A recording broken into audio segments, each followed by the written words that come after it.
Wow. Yeah, there you go. Awesome. All right. So, Michael, thanks for the introduction. So for those that have known me for a while, that's right. I did have a marketing and branding web development business. 2 years ago, I started a new company called Cultivize. And so today I want to talk to you a little bit about how the landscape of business technology has changed over the years. What you see on my screen is thousands of different pieces of business software out there. So it's a quite big universe in and itself.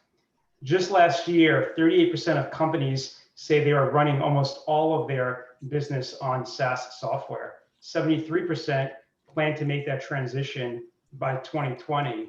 And it's not just these big companies, it's smaller businesses in the $1 to $5 million space that are transitioning too. And in a recent survey, 85% of those said they're looking to invest in using SaaS technology by 2020. So Cultivize. Cultivize is two very practical yet powerful business lead drivers. I came up with the name from really two things. One, cultivating customer relationships and optimizing sales performance. In the presentation, I'm going to take you through a little bit about what we do, what the company's all about, and the types of businesses we work with. So think of us as your coach for lead nurturing, CRM, and marketing automation. I'm sure the first two are very familiar: lead nurturing, CRM, marketing automation, maybe not as much for everyone here. The goal of today's presentation is for you to get a little bit better understanding about what that's all about.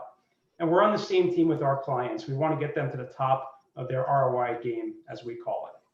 There's four people we generally talk to, both on the B2B and direct-to-consumer side of things. So marketing teams, when we talk to them, they want results. They want clear insights to know which marketing efforts are actually working and those need to be tweaked and fixed. And they also want things to happen really quickly, right? Because they're on time crunch and on a budget. Sales managers, they want visibility and accountability for their team to know their team is performing at the level they should. And then the salespeople simply want to focus on what they're really good at selling. So they want better tools to help them reduce the mundane and time-consuming tasks that take them away from their regular job of the focus on selling. And then the C-suite, they want revenue growth like any CEO would want. They also want to see an ROI on marketing spend, and they want to see the needle move, that there's progress being made with their organization and with their team. So how do we become a champion? I like to use the analogy, and this is a little bit of Rochelle's kind of approach here of storytelling. So let's think about a football team, right? To get to the end zone, you need to get there with talent that has been trained, they've been constantly drilled, and they have a head coach who gets everybody on the same page with the strategies for bringing home the trophy. So you can have a really good sales team, a good marketing team, but there's strengths and weaknesses in everyone. We all know that. So we come in as that coach to help pull together those strengths and really make everybody shine in the possible light that they can. And how do we do this? We amplify the ability to cultivate leads and turn prospects into customers. We know that it's far less expensive to close leads that are already in your pipeline or in your database than to spend money acquiring new leads. And by doing that, we are able to upsell, cross-sell, and resell to existing or past customers with our strategies. We also empower the teams we work with to stay on top of more leads, drive more sales, and optimize their marketing efforts to beat out the competition. And lastly, we target customers, and this would be the customers of our clients, with personalized communication based on their interests and their activity, both on social media, website, and email marketing. Because after all, we don't want to send them messages that you think or the client thinks is important. We want to send them content that they know is important to them based on their actions. So what I want to do is I'm going to play a really quick video here, just be a minute long, to take you through one of the features of our platform, Sharpspring, that we deploy for our clients. The feature is called Life of the Lead. And what you're going to see here is an example of this profile for Nick. You're going to see Nick was added into the system, and then the timeline is showing us all the interactions that Nick has had. So every email that he's opened or that he's clicked, phone calls that have been logged. And we can see by the timeline here as it goes through, there's been a lot of activity. Now, Nick is somebody we're cold calling right now. He's never spoken to us. We've never spoken to him. He's never even replied to one of our emails. Yet the system shows us that he's highly engaged in all the content we're sending them. And we're able to put that together in a chronological order to see where his interest might lie as he goes through our buying cycle and our buying process. Another example I want to give you is when somebody fills out a web form on our website, or any client's website for that matter. So let me flip over here. The video is going to load up to another example. And what we can do as this is loading is we can actually look and understand what happens to somebody prior to them filling out a web form. So the next one that's going to load up on your screen right now, I'll just give it a second here, is for Jeffrey. So Jeffrey fills out a form on July 9th on our website. And we can see that he only provided his first name. He didn't give us a last name, no phone number, and just an email address. So in a typical sense, you might think that's not a good, strong lead because he didn't even fill out the form completely. But we can see that 6 days earlier, he came to our website. And when he came to our website, we can record every single page he went to and how long he spent on each one of those pages. And we could also see that he went to the website multiple times in between that first visit and filling out the form. So this gives the salesperson a lot more insight and information to see what that person was interested in. And we could also then use automation to send the person information or put them onto different lists based on the pages they're going to, videos they're watching, and other content we can track. So I'm going to jump over to another example here of kind of how we apply this. So we provide the strategy, not just the implementation. And what our clients get when they work with us is the ability to track leads and engage customers at the critical points during their buyer's journey. I'm sure many of us on the call today have a long buying cycle, whether it be a few months or maybe even a year. We're able to help reduce that and to provide information to the person at the right time. We're also able to nurture leads with hyper-personalized email and even personalized web content based on that person. We're able to identify more website visitors anonymously by name. We could also create accountability and focus for the sales team.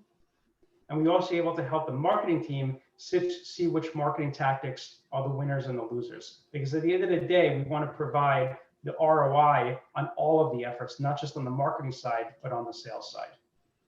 So there's a couple of great proven results that lead nurturing has. One is you generally can see a 50% increase in sales-ready leads. You could see a 60% increase in higher lead to sale conversion. And we could also see 34% higher sales revenues due to our ability to cross-sell and upsell to not only existing customers, but prospects that we're selling to. So this brings us to fan loyalty and appreciation, as we call it. And we know that a powerful CRM is essential for any business to optimize their sales efforts. And it's not just, again, from the sales side and the marketing side, it's really connecting the three dots together. All the data a company has, all the efforts they're doing on their sales, and all the efforts they're doing on their marketing. And we provide the strategies from the top of the funnel down. So from helping capturing the leads, nurturing the prospects, acquiring the customers, and retaining and expanding the relationship. As Michael mentioned, we are a partner to a company called Sharpspring. We're the only New York certified platinum partner they have out of about 2,000 partners, and we're one of about 20 in the world. But we're not limited just to that platform. Our approach and our strategy can work just for about any CRM and marketing platform and sales tool out there. The other thing I want to mention, because I know there's some other marketing agencies involved in the group, we do consulting with other marketing agencies that want to offer this type of service and platform to their clients. And I think I will have enough time to answer some questions. Absolutely. In fact, you have 6 minutes. So first questions that came up, how do you personalize content? That's a great question. So the way that we personalize content is every contact that's in the CRM is assigned what we call a persona. So a persona could be simply, a marketing manager versus a sales manager, 2 different people, 2 different pain points, 2 different roles. So we develop those personas for our clients. And then based on the persona of how they're tagged, the email messaging will change dynamically based on the persona they're assigned to. Conversely, we can also change website content and landing page content to personalize that experience based on the persona. Very cool. Okay. Question. I'm gonna see here in the chat as well. Yeah, you can see the questions in the chat. The next question was, who is your ideal client, from Gary Heyman? Sure. Thanks, Gary. So the ideal client for us has three components. One is they have a sales team of at least 2 people. Generally focus on 2 to 50 salespeople size organizations. The other factor is that they're spending anywhere from a minimum of $30,000 to $50,000 a year on marketing, on lead gen. We don't do any lead gen for our clients, so we can't nurture the pipeline if there's nothing there to be nurtured. So a company that's just spending, maybe $1,000 or $500 a month on marketing generally wouldn't be a good fit for us. But the only reason that they're not have enough volume of leads coming into their business.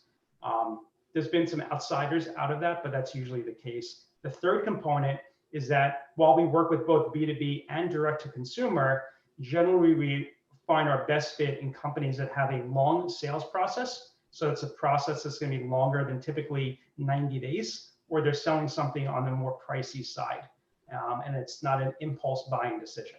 Those are the 3 factors. Industry is kind of agnostic, except we stay a little bit away from the regulated industries of healthcare and legal.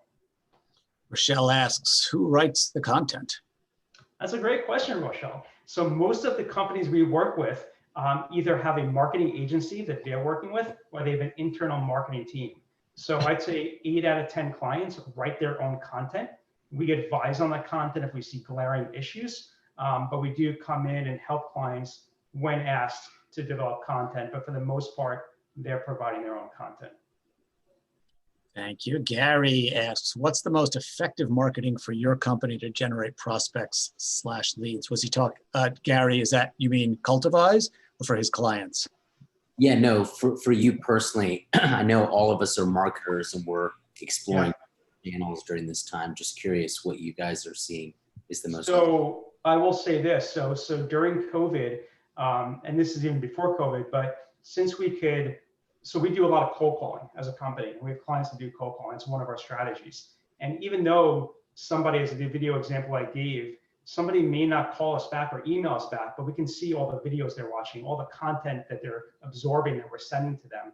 So we know that that person has some level of interest, otherwise they wouldn't be doing those things. So we use that information to prioritize the leads and to be slightly more aggressive in trying to get at least on a phone call with them. The other thing we do is we do a lot of, inbound marketing we're starting to do too. So we have, as I mentioned, some of you know, I have a new website launching next week. So there's a big content push going out for us as a company, blogs and other content online to do more inbound marketing rather than the outbound cold calling that we've been focusing on. Great. Lucien asks, what type of tools help sort all the visitors? I guess, presets of what's a good lead, et cetera, and can that definition of a good lead be defined after marketing staff start to see the patterns? Absolutely. So one of the components is called lead scoring. So lead scoring is a quite simple process. We assign point values to different actions. So for example, if someone fills out a web form, that's a good sign they're interested. We might give them 50 points. But if they just watch a video or go to a services page, maybe we give them 5 points. And we could come up with a different model for every client. And then once we have that formula, we say, okay, everybody over 75 points or higher, we're going to count them as a good quality lead. And that's one way we do it. Another way we might do it is based on questionnaires. So for example, on my inbound forms, one of them, it says, how do you acquire your leads? And so one of the choices is I get my leads from referrals and networking. Everything else is more showing that they invest in marketing. So if someone fills out a form and says, I just get my leads from referrals and networking, I know automatically they're not going to be a fit for us, right? Because I've given them basically a way to self-identify, even though they don't know that, self-identify that they're not a fit for us. So we have a different kind of few ways we could do that for each client. Okay, last question because we're running out of time. For those with smaller budgets, lower lead volume, any recommendations for something DIY that does a bit of what you do and gets you part of the way there? That's a great question. And we actually have a DIY program that we're launching relatively soon. So there are a lot of different tools out there, as you saw from my first slide. Active Campaign, there's free versions of HubSpot. There's a lot of different tools out there, but the thing is how to use the tool. So rather than saying one specific piece of software, I would offer to have a call with you and discuss what are your goals, what are the needs, and then we can figure out what piece of software is going to get you to where you want to be. Wonderful. Okay. And there was one more question, but I think we ran out of time. But you can connect with Rochelle, or Scott Lang asked a question as well. Yeah, absolutely. And you can see that in the chat. All right. So why don't we go to our 2 minutes per person, which I think is about the amount of time we have. And I will do it based on, I think, pretty much based on when people showed up. So Mark Thibault, Rochelle Lisner, and Lucien Hariot in the first three. So Mark, you're up. Hello, welcome. One of the things I learned last week, and I learned it from Rochelle, was the value in storytelling. So kudos to Rochelle. So, we're going to be working on that. But for now, basically, I'm with Growth Strategy Advisors. We consult mainly to private equity groups, but also have private clients. And mainly what we do is the beginning of the branding process. So we do market trending, positioning, and most of it's geared toward determining whether the entity that's involved, usually my client, wants to buy something, or if they want to go into a different market. And a lot of times that often leads to customer experience work, which is a big deal, and just more of the same. So that's what I do. That's pretty easy. My best clients are usually either private equity groups, or in the case of personal clients, it's usually CPAs and attorneys. Very cool. And I want to thank Mark for digging into his past, trying to make some connections for our clients at Lowe's, the big hardware company. And I did get a nibble on that, so I'm working that through. That's wonderful. All right, so Rochelle, then Lucien, then Kevin. Rochelle, you're up. You're on mute. Okay, it's Rochelle from Dynamic Business Growth, and I say it's dynamic business growth and not schlep along business growth or pray along business growth. Prayer is not the way to bring in the business right now. And as you said, Jason, sales is our #1 skill today, scales and presentations. And when people sell and present, I always ask, are you storytelling or boring telling? Do you just drown me with facts and figures and bore me to death? Or did you tell a story? And based on that story, I will get your high-level skill set and your expertise. So I love working with family-owned businesses. There is a dynamic going on, dad and son. Dad started the business, next generation comes in, and there is a tug of war, to put it mildly. I also love working what I call non-sexy industries, such as plumbing. My favorite, I've worked many years in pest control. If you can find something less sexy than bed bugs, I think we need a conversation. So those are some of the areas that I just, there's a lot of emotion in the business. There's a lot of strategy needs to take place. And they're not even aware of the stories and how compelling they are and how high level they are. And when we develop those stories, boy, does it turn around. It turns around their positioning. It turns around their impact. And needless to say, it really turns around their cha-ching factor. So that's me. Wonderful. Okay, thank you very much, Rochelle. And by the way, Rochelle is doing a workshop for the entire group, whoever wants to join, on the 29th, I believe, at 4 p.m. On, what are we calling? Not optimizing your pitch. What we said. Something. Trust me, I'll give you tips on how to up-level your pitch. There it was. There it goes. Okay. So Lucien, Kevin, and Larry Joseph. All right. I should have taken Rochelle's class before this. All right. My name is Lucien Hariot. I have a studio called Mechanism Digital. We're a digital production studio in New York City, serving the marketing and entertainment industries. On the entertainment side, for film and television shows, we produce visual effects and title design. Recent projects are Uncut Gems with Adam Sandler and a horror film called Hereditary. The Righteous Gemstones is a series on HBO. Our customers for the film and television, that's producers and post-production supervisors, very specific folks in the crew. But on the marketing side, which might be more what everybody here knows more about, we produce corporate communications with a focus on pharma and medical conferences, media for the conferences. We specialize in 2D and 3D animation, motion graphics, interactive experiences like augmented reality and virtual reality apps. Our customers for the communications are the marketing executives and medical education agencies, very specific advertising agencies that deal with medical education, and they typically represent big pharma companies. Our differential advantage is just leveraging the 25 years that I've been doing this in digital media to help M&E professionals tell their stories in innovative and memorable ways, and using the latest VFX techniques and adding movie magic to marketing or B2B, or what we call B2P, business to professionals, which are to the doctors we target to at conferences. That's us. My phone's ringing. Great. And Lucienne, thank you so much. Thank you. Lucienne and I think we met through a volunteer organization which trains entrepreneurs or teaches an entrepreneurship program in underserved communities called WeBo, Workshop in Business Opportunities.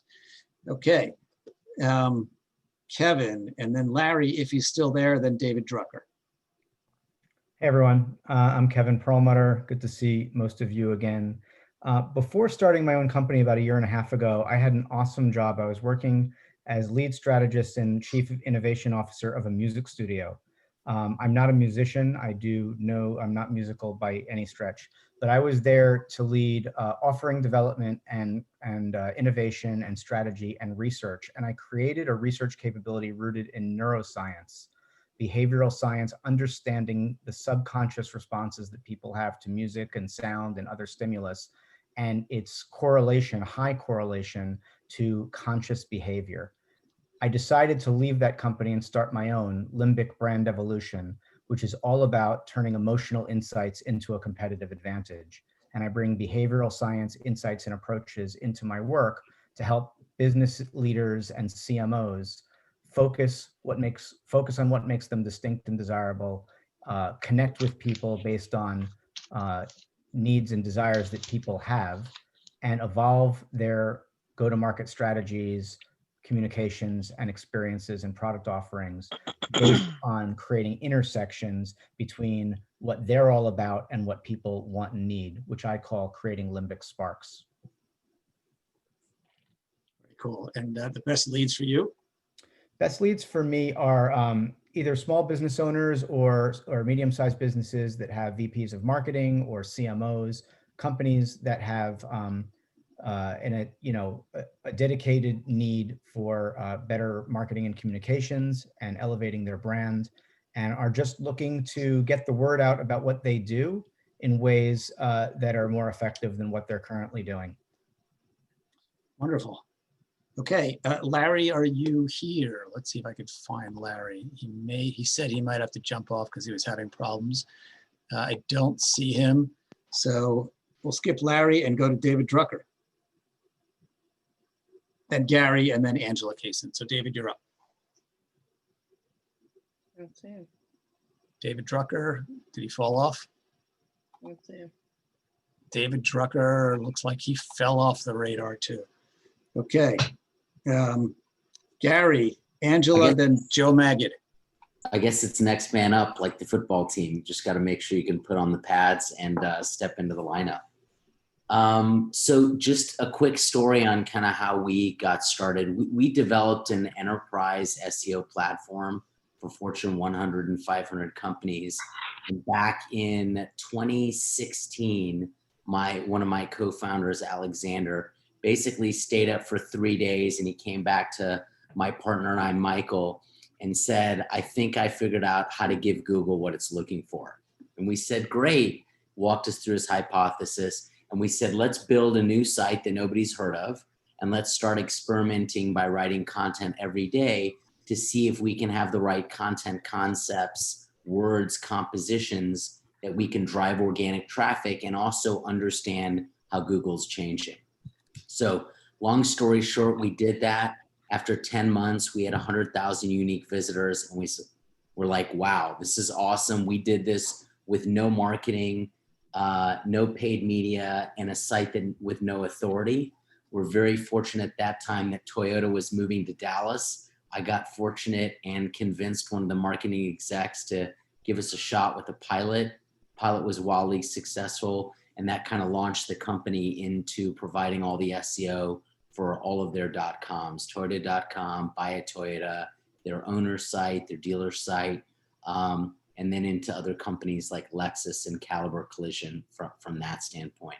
So our ideal client is a Fortune 100 to 500 company, and we're 50 people around the world. We've always been distributed since we started, and we drive organic traffic. No paid media, just highly specialized in organic traffic, with really managing the pulse of change with Google for like large businesses. And we have a technical team that optimizes the sites with the development partner to make sure that they're keeping up with the changes. We have a strategy team of really understanding the best way to capitalize with anybody's brand on the web versus kind of their competitors, and kind of understanding where gaps are in the marketplace. And then we have a content team where we built a lot of artificial intelligence and automation to build, 50 to 100,000 pages of purely unique content match content at scale, and deploy it, quickly as well. So, And Gary has two of his creative team members, pictures of them behind him. Exactly. That's Alexander and that's Michael. Just kidding. But it is colorful art. So. Absolutely. Thank you, Gary. Angela, Joe, and then David Berkowitz. Thank you. In 2008, I was 18 years into my first traditional agency, and I was walking around the fancy food show, and I walked up to this guy I had talked to several times, and I was trying to get him to talk to me about, and I was telling him how great we were, and he asked me a question about social media, and it stopped me in my tracks because I couldn't answer it.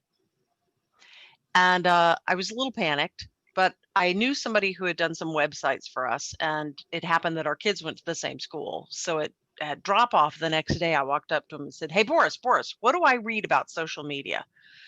And he said, "Read this book called Groundswell. It's by these guys out of Forrester." I'm like, "Okay, great." So I came back to him a week later and I said, "Okay, I read Groundswell. What do I read now?" And he goes, "You already read it?" I said, "You don't understand. I need to know this right now. I got to know this or I just retire." I got really hit a point in my account in my career where I was like, okay, either quit or you figure this out.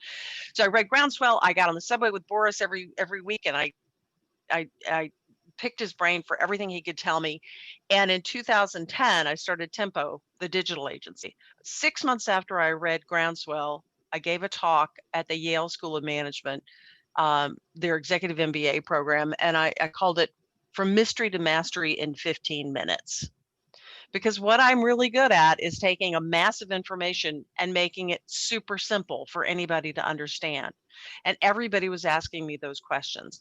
So I started Tempo in 2010, and we started with integration across multi-channel, and of course we've evolved as all of the needs of clients have. And so right now we're concentrating on paid social media. I used to do content; it's a pain in the ass. There's no ROI, forget it. So I'm doing paid social content. I'm paid social advertising. Sorry, and one of the things that I love about the business is that I'm still answering the question, what do you know about this? And it never stops. So thanks. Tempo is my agency, and that's me.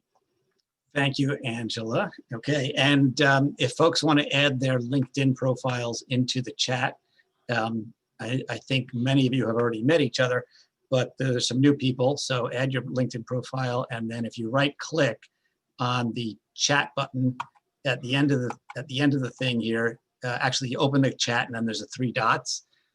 If you click on that, you can download or save the chat. That's your top choice. So you can get all of those LinkedIn profiles. Okay, Joe Magid, and then followed by David Berkowitz and Scott Lang. Great. Good afternoon or evening or whatever it is, everybody. Good to see folks. So I do IT management consulting. I work with middle market companies on fixing their IT problems. I am working with a client right now. They're a $200 million electric construction company. I'm 3 weeks in, and I am pretty clear on the broad strokes of what my recommendations will be to them in about 3 months.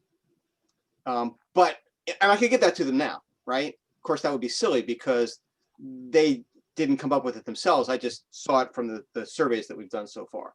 So I run them through a process, and that process is critical because we bring out and have them have multiple conversations with me, with themselves, et cetera, on understanding what their issues are. And they've got some serious issues, as a lot of middle market companies do.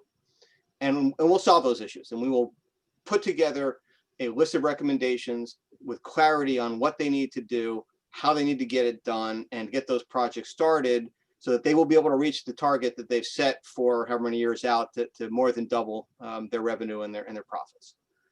So that's what I do. My best target for me is at least 50 million up to 300, 400 million or so.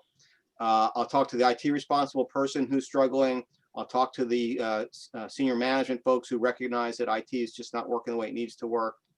If you've got a client who's in the target range and you hear a senior manager say, "Oh, IT, grumble, grumble," whatever it is, geez, does that happen all the time? What do you do when that happens? How do you deal with that? And the answer is they're spending a whole bunch of money to work around the fact that IT is not getting the job done. So their actual IT budget is at least 120% more than they think it is. And it's that extra 20% that we're going to fix in terms of just savings, but then enable the growth, because they're never going to hit their growth targets if they don't fix their problems. Very cool. Thank you very much. That was Joe, David Berkowitz, Scott Lang, then John Pash. David, you're up. So I'll just make this clear right off the bat. I talk exclusively with people who don't have any money yet, ran out of money, or have money and want me to do stuff for free. So you don't want to spend too much time with me and getting any referrals. It's like, that's a little bit of this broken record. So I need to spend more time talking to people like Jason who have shit figured out. And I know how to figure out the whole recurring revenue thing. But it's sure fun trying. So great to be part of this group. I'm the founder of the Serial Marketers community. I do some consulting with marketers. My day job focuses a lot on B2B startups targeting brands and agencies. I come a lot from that digital agency world. And so helping a lot with strategy, positioning, thought leadership. I wind up in a community like this because I do more biz dev than I even want to be doing, but it's always like the number one thing I get asked for. And so great to learn from other masters of the craft. And just great to connect with a lot of you. It's even funny, it turns out a friend of mine was telling Jason that the two of us should talk today, and here we wound up on this call. So so this is just always fantastic. Thanks, Michael. Absolutely. So David mentioned in passing Serial Marketers, which is a very successful network now of maybe 1,500 or more members. He has co-sponsored with me at least a couple of events, one coming up that was supposed to be on the 1st, it's going to be on the 15th, and that is for people who need to optimize their LinkedIn profile and their resumes for job search. Okay, so David, thank you very much. Scott Lang, John Patch, and Regina Shanklin. You're up, Scott. All right, well, good afternoon, everybody. It's nice to see you. Some of you I've met before, and I hope everybody is doing well. And it's very interesting. Thank you very much for that presentation today, Jason. I really appreciate it. It's fascinating. So basically, I've been in the business of marrying brands with stuff for a long, long time. Call it partnerships, alliances, sponsorships it has all kinds of different words to describe it. But basically, what I'm focused on right now is very salient. One of my clients is a company called The Lonely Entrepreneur. It's a SaaS software platform that's essentially a small business toolkit for entrepreneurs. It includes 300 modules of information about everything you needed to know as an entrepreneur, didn't know you needed to know as an entrepreneur, templates like how to write a business plan or go access for capital, etc. And recently we launched an initiative called the Black Entrepreneur Initiative. And this is really very salient with what's going on with the COVID economic calamity. We have about 50 very notable and in some cases luminary Black business people, actors, actresses, entertainment folks, people like John Harmon, the former chairman and CEO of the National Black Chamber of Commerce, Ebony Connolly, Greater YMCA New York president, etc. So I'm going to put a link on the site for the Black Entrepreneur Initiative. My job is basically to find money from foundations. We are working with grants. We are working with corporations that have entrepreneurship, like accounting firms like KPMG, excuse me. We're working with economic, governmental organizations like the City of Houston, et cetera. Thank you, Mike. So that's essentially it. We're trying to help entrepreneurs through the COVID economic calamity. Thank you, Scott. John, then Regina, and then I will go unless I missed anybody. Let me know if I missed you, but for now, let's go John and then Regina. John Patch with Tread4 Consulting. Thank you for welcoming me in. Certainly excited to hear everybody's story. Mine is such that I just got into the marketing automation space that Jason represents, but I have been representing CRM as well as sales and marketing consulting.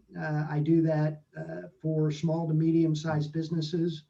What I look for in clients, or the ideal client, I should say, is really folks who want to grow or have wanted to grow and are unsuccessful at doing so because of their processes. So I'm able to go in and help them design processes and implement those processes accordingly to become successful. And traction in business performance is really my focus.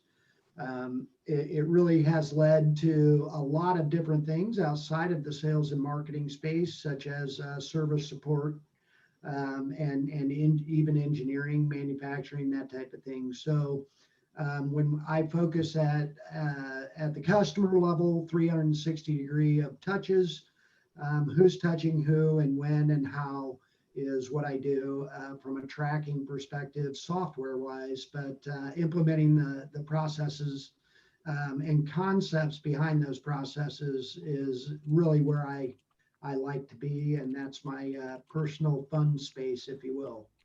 So thank you again. Absolutely, thank you. And John was introduced, as I mentioned earlier, by Jason. They are both in a group that Jason founded for people who are specialists in Sharpspring. Regina, you're up. Hi, everybody. And first I'd like to, Scott, I enjoy The Lonely Entrepreneur. Now I know who's behind that. I do find those resources very helpful. I also own a small business that is a upscale barbershop, so that's why it helps with that. In addition to that, I was a farmer executive for 15 years, ran brands at Santa Fe. And for the last 6 years, I've been an independent consultant with a firm called R.D. Shanklin and Associates. I know I wasn't very innovative in my name, but I figured my name would be the reason why anybody would hire me. Where I work is upstream of tactics. So I work on brand strategy, on positioning, on targeting, messaging, the communication strategy. And I really help companies do a great launch of new products in the pharmaceutical or heavy regulated like tobacco industries. So my best prospects are small to medium-sized pharma companies. The big ones, it's hard for a solopreneur to get in, but smaller companies I can. And it's more the marketing directors and the VPs.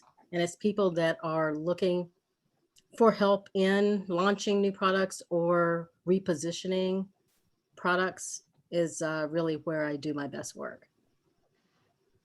Short and sweet. Wonderful. Thank you very much.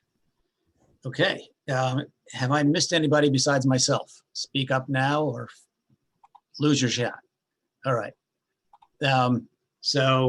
We're pretty good on time. So my name is Michael Bendit, as you all know, and my company is Software Development Resources. I will tell a little story about my background. I worked for a large consulting firm after my MBA, and then had a few executive roles, and then got laid off in 2002 and figured, I could probably do something on my own here, and started doing consulting work for tech firms, since that was my area of expertise. I still do some consulting work for tech firms and pricing strategy consulting. But I met somebody through networking who had a small development shop. And my background was in software. I was actually a software engineer undergrad. So I understood the technology enough to be able to sell it. And I realized that unlike project work, which I would get in consulting jobs, and again, they pay well, I still do them, sales is an ongoing process, right? This agency, like all agencies, constantly needed sales. And so started working with him on a commission-only basis, part-time, to help generate leads for him and to close them. And I've been doing that now for 10 years. I've expanded my network. I represent about 10 companies now, do a lot of work with agencies who don't always have the resources in-house. I just got an inquiry from an agency, and it might have been recommended through here, glue something or other. It was yes. Alan Rothenberg. Thank you so much, Lucia. Mhm. And he was looking for a resource in Drupal and Episerver. These terms may mean nothing to you, but they are two different platforms for content management and e-commerce. And fortunately, I have teams that work in both. I have two teams that work in Drupal, and one team that actually has some significant Episerver experience. So I am bringing them to the fore. It's still early. It's a pharma client. Last pharma client I had was a big job. Took a year to close. So Regina can appreciate that. Just because they're, big behemoths, decision-making takes forever. But it ended up being, I think, a $250,000 job. I collected 20% of that. That's my commission. But that was a good deal for me. Best leads for me are small and mid-sized marketing agencies, some of whom have very large clients, like Alan. But we also do small jobs, because we know that being there for those teams and those marketing agencies who don't necessarily have those resources in-house is something that is important to them, because if they do have a job, an opportunity, they don't want to turn it down for lack of having the technical resources. So I will end my little spiel there. We have about 10 minutes left. I do want to tell people about what's coming down the pipe. So on the 15th, I mentioned it's going to be at 1 p.m. That same workshop that was scheduled for the 1st that I messed up because the link was not in the Eventbrite. That's going to be on the 15th at 1 p.m. David Alton is the guy who's presenting that. And then Rochelle is presenting on the 29th. We're doing, she's doing a workshop for, your ultimate power pitch. That's, I think, what we're calling it. We're actually going to work with 5 volunteers from the audience. They will not be pulled out. They will be asked to volunteer. And they'll do a little pitch, and we'll give a little bit of feedback. We're also going to have some interactive feedback via polling so people can rate the pitches anonymously on 3 different dimensions. And then she's going to take one of the 5 pitches and do a critique on that pitch to give you a sense for how do you really hone your 2-minute, 3-minute pitch to make it compelling. Another thing that's exciting, I just had a call. I think I mentioned this company that has a marketing resource management tool. I had a call with them. They're called Brand Maker. They're a German company, about a $20 million company. So they're significantly larger than either of the two companies we currently represent. And they have a really great roster of logos. Big auto companies, 10 big auto companies, including, I think, Mercedes, VW, 20 banks. They're closing now on TD Bank. A lot of them are Deutsche Bank, the big brand names. And their tool is an integrated marketing resource management tool, a lot like an ERP would be for a large corporation.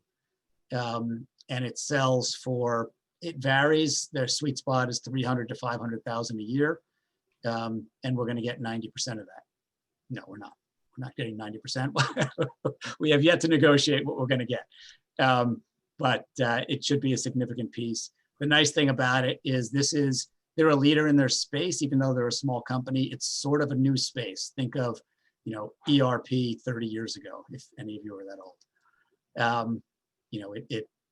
It includes digital asset management, process management, and budget and planning management, all integrated.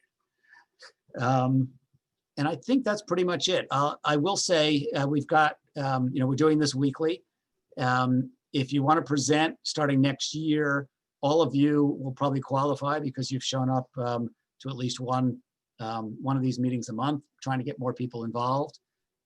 So to present starting in January, you will have had to come to at least one meeting a month to one of these meetings, because it's all about networking, getting to know other people.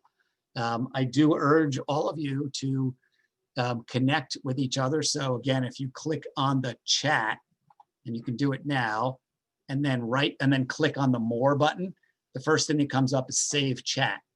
And that's the easiest way to get a download of that chat. Should have everybody's LinkedIn. Also, you can reach each other via the Slack workspace. If you're not on it, it's a great thing to be part of. That's about it. So listen, have a great evening, everybody. Enjoy the debates. I hope we don't cringe as much as we did last time. I will see you again soon. If you want to reach out, feel free. I'm around. I'll shoot you my calendar and we'll get some time on the calendar.